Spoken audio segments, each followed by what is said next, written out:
প্রতিদিনের চিন্তা ও প্রার্থনা। 14 মে, দিনের প্রধান চিন্তা। অনেক সময় আমরা দম্ভের প্রভাবে নিজেদের পথের আলো নিভাইয়া দেই। মুখস্থ করা যায়, পিছনে জ্বলিবে আলো যে তোমার, যবে তুমি ফিরাইবে মুখ, দেখিবে এক দ্বীপ জ্বলিছে তোমার সম্মুখে। এই যে প্রদীপ, যাহা জ্বলে নিরন্তর মানব জীবনের আলো, ছিল সে সতত হয়ে সাথী তব। আহা, মায়া যে করিল অন্ধ তোমায়, রচিয়া বিভৎস অলীক মূর্তি। ওগো চিত্ত মোর, রহ তুমি জাগ্রত, দিবানিশি রাখো দৃষ্টি তব প্রহরীর মতো তোমার জীবন প্রদীপের পর।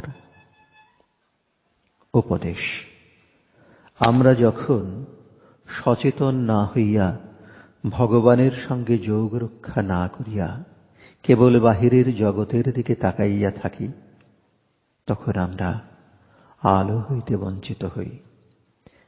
তখন নানা উপদ্রব, দুঃখ, নিরাশা আসিয়া আমাদের অভিভূত করে।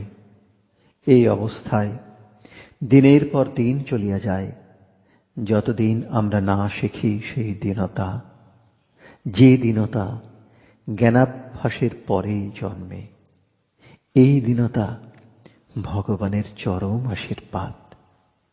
তখন মানুষের ক্ষুদ্র সত্তা, স্বার্থপর স্বভাব মিলাইয়া যায়, এবং তাহার পরিবর্তে যে মানুষ মহৎ, উন্নত এবং দক্ষ, তাহার সৃষ্টি হয়।